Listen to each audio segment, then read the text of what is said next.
So back to this election and Donald Trump. So in addition to the fight on the fundamental freedom to make decisions about one's own body, I have been traveling our country, and the people of Georgia know what I know. There is a full-on assault on hard-fought, hard-won freedoms and rights, including the freedom to vote, the freedom to be safe from gun violence,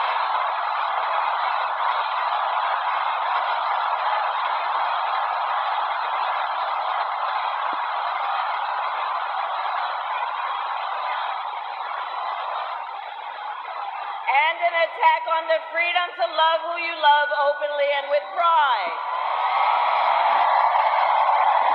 And we will fight against all of that, including the freedom to live free from the pollution that fuels the climate crisis. Here's the thing.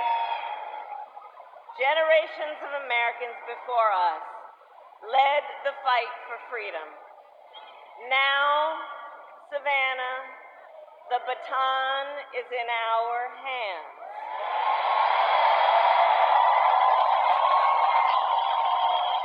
So we who believe in the sacred freedom to vote will finally pass the John Lewis Voting Rights Advancement Act and the Freedom to Vote Act. We who believe in the freedom to live safe from gun violence will finally pass universal background checks and red flag laws.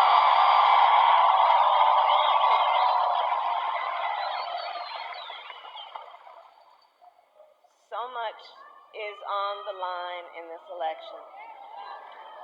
So much is on the line. And understand, this is not 2016 or 2020. Things are different. A lot is the same when we think about the issues, and then there is significant differences.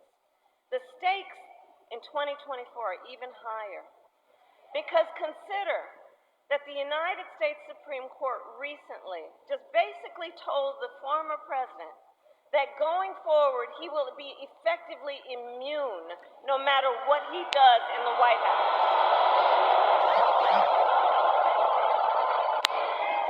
Now just imagine, well, the courts are going to take care of that. We're going to get them out of, we're going to elect ourselves and everybody here in November.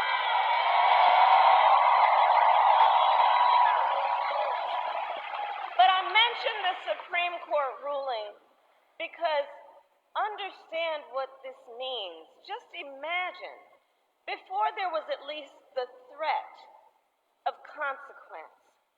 Understand what it now means, and imagine Donald Trump with no guardrails. Imagine what that means when you consider he has openly vowed that if reelected on day one, he will be a dictator. That he would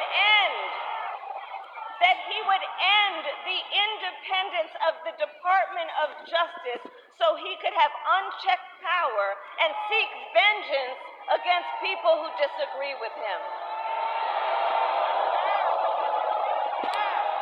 He even called for termination of the United States Supreme, the supreme land of our nation, the United States Constitution. Think about what that means, and let us be very clear.